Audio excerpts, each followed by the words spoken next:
खासकर जब आप एक ऐसे समाज में पैदा होते हैं जहाँ पे संघर्ष और नियति ही आपकी असली कहानी होती है, जहाँ से आपके संघर्ष की शुरुआत होती है। संघर्ष हर मोर्चे पे होता है। मेरा चयन हुआ है university of California Santa Barbara में, डिपार्टमेंट ऑफ रिलीजियस स्टडीज़ में मेरा पीएचडी के लिए दाखिला हुआ। मुझे यूनिवर्सिटी की सबसे टॉप फेलोशिप है, चांसलर फेलोशिप मिली है। लोग कहते हैं आपके पेरेंट्स फूल बेचते थे मुंबई के फुटपाथ पर, तो शुरुआती स्कूल सरकारी स्कूल से ही हुई? जी जी, मेरी शुरुआती शिक्षा जो है वो सरकारी स्कूल से हुई, कामराज नगर म्यूनसिपल स्कूल से हुई।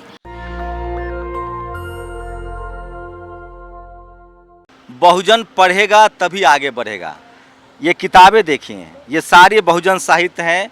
और मेरे साथ एक ऐसी स्कॉलर हैं, जेएनयू से पीएचडी कर रही हैं और अब अमेरिका जा रही हैं, कैलिफोर्निया। बाबा साहब ने भी वहाँ से पढ़ाई किया, लंदन से भी पढ़ाई किया, अमेरिका भी गए, जर्मनी भी गए। सरिता माली नाम है। बहुजनों का वही सब कहानी है, गरीबी से निकलना, कॉलेज यूनिवर्सिटी तक जाना। फूले साहब की राज्य से हैं, महाराष्ट्र से हैं, और माता पिता वही पुश्तैनी काम में थे। मौका मिला, जेएनयू तक का सफ़र तय किया और अब कैलिफोर्निया जा रही हैं स्कॉलरशिप लेके। सरिता, आप खुद बताइए देश को कि सफ़र कैसा है और आगे क्या होगा? बिल्कुल, ये सफ़र बहुत ही कठिन था। तमाम तरह के संघर्ष थे, चुनौतियाँ थी सामने, और ख़ासकर जब आप एक ऐसे समाज में पैदा होते हैं जहाँ पे संघर्ष और नियति ही आपकी असली कहानी होती है, जहाँ से आपके संघर्ष की शुरुआत होती है। संघर्ष हर मोर्चे पे होता है। वहाँ से जेएनयू तक का सफ़र खासकर बहुत कठिन रहा, और आज ये सफ़र आगे चल के अमेरिका की यूनिवर्सिटी ऑफ कैलिफोर्निया में ख़त्म हो रहा है, और वहाँ से एक नए सफ़र की शुरुआत। कहाँ दाखिला है, क्या सब्जेक्ट क्या मिला है? मेरा चयन हुआ है university of California Santa Barbara में, डिपार्टमेंट ऑफ रिलीजियस स्टडीज़ में मेरा पीएचडी के लिए दाखिला हुआ है। कितने साल वहाँ रहेंगी कोर्स के? 7 साल। 7 साल का कोर्स है जी। स्कॉलरशिप वहाँ से मिल रहा है, कॉलेज से? जी, मुझे यूनिवर्सिटी की सबसे टॉप फेलोशिप है, चांसलर फेलोशिप मिली है। जी। तो पीएचडी तो जेएनयू से भी हो गया था, लेक्चरशिप कर लेते, तय किया था कि हायर एजुकेशन में जाना है, विदेश जाना है? जी, तय भी किया था, और कुछ चीज़ें डेस्टिनी भी होती है। जब आप बहुत मेहनत करते हैं, खासकर अपने विषय को लेकर आपकी एक सोच होती है, गंभीरता होती है, तो रास्ते अपने आप मिलते हैं। तो पढ़ने से मेरा मन कभी उबा नहीं, इसलिए मैं एक पीएचडी ख़त्म करके दूसरी ये पीएचडी। पीएचडी का थीसिस क्या था जो खत्म किया जेएनयू? ये मेरा काम है, स्त्री इतिहास लेखन को लेकर है, खासकर जो भक्तिकालीन इतिहास लेखन के संदर्भ में मेरा काम है, स्त्री इतिहास लेखन को लेकर। आगे क्या पीएचडी करने जा रही हैं? आगे वो सब्जेक्ट क्या है? आगे मेरा काम हिंदी मराठी टेक्स्ट पे होगा, और जो मैं स्कॉलर्स के साथ काम करूँगी वहाँ पे विलियम एल्सन और हॉलरेज बारबरा, जो हिंदी मराठी संस्कृत के विद्वान हैं, और ख़ासकर वुमेन्स राइटिंग्स को लेके जिनका भक्ति मूवमेंट में कंट्रीब्यूशन रहा है, उस पे मेरा काम होगा। लोग कहते हैं आपके पेरेंट्स फूल बेचते थे मुंबई के फुटपाथ पर। हाँ जी, और अभी लगभग कोविड के पहले तक मेरे पिताजी यही काम करते थे, और मैंने भी उनके साथ फूल बेचा है त्योहारों पर, तो ये एक कहानी रही है मेरी। तो शुरुआती स्कूल सरकारी स्कूल से ही हुई? जी जी, मेरी शुरुआती शिक्षा जो है वो सरकारी स्कूल से हुई, कामराज नगर म्यूनसिपल स्कूल से हुई। उसके बाद मैंने KJ Somaiya college of arts and commerce से ग्रेजुएशन किया। अब पूरी दुनिया का अटेंशन है, दुनिया भर के अखबार पत्रिकाओं ने, हिंदुस्तान टाइम्स ने, सबने स्टोरी की है। क्या मैसेज देंगी तमाम खासकर शोषित वंचित समाज के कैंडिडेट जो छात्र हैं उनको? शिक्षित बनो, संगठित रहो, संघर्ष करो।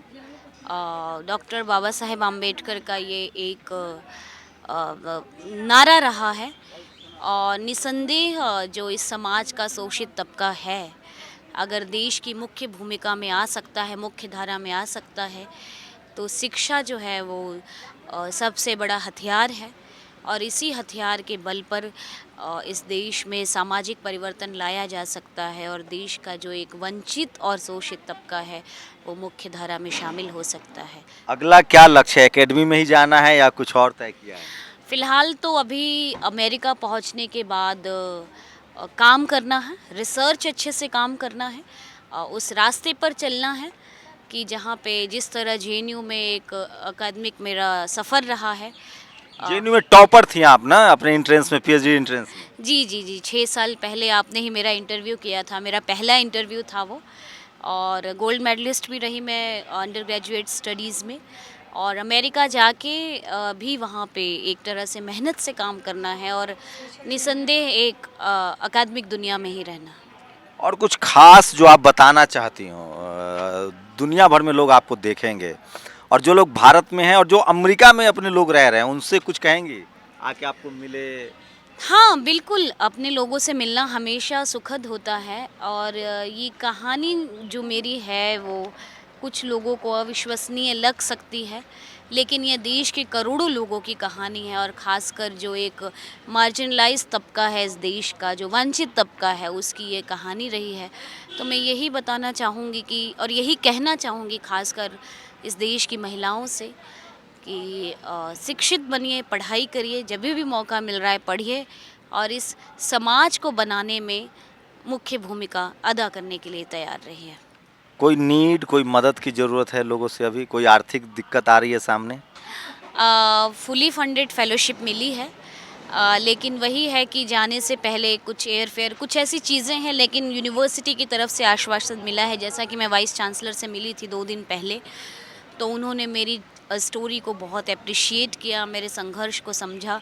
तो फ़िलहाल अभी इस मंच से तो मैं कुछ नहीं कहना चाहती क्योंकि यूनिवर्सिटी ने अगर आश्वासन। मदद की ज़रूरत पड़ी तो नेशनल दस्तक पर एक बार बोलिए। लोगों ने 25-25 लाख रुपए दे के विदेश भेजा है लोगों को। हाँ बिल्कुल, हो सकता है मुझे 4 लाख रुपए की ज़रूरत पड़ सकती है एयरफेयर लेके, क्योंकि वहाँ पे 2 महीने तक का जो सर्वाइवल है उसका खर्चा कब लगभग तक जा रही हैं? सितंबर। सितंबर में तो लंबा समय हो। तो एक जी। वीडियो डालेंगे आपको जब भी लगे। नेशनल दस्तक आपको आश्वासन दे रहा है कि आपको जब भी लगे 5 लाख रुपए की ज़रूरत है, एक वीडियो डालिए। ये समाज बहुत बड़ा है। ज़रूर ज़रूर, और बिल्कुल मुझे उम्मीद भी है अपने समाज से। फ़िलहाल अभी मैं पीएचडी सबमिट करने की प्रक्रिया में हूँ और वीज़ा की प्रक्रिया में हूँ, तो ये सब चीज़ें ख़त्म होने के बाद ही तभी मैं बता सकती हूँ कि कितनी सहायता की ज़रूरत होगी। तो फूले पेरियार अंबेडकर की मानस संतान सरिता माली अपने दम पर, मैं बार बार कह रहा हूँ कि इस देश में बहुजनों को पढ़ना होगा।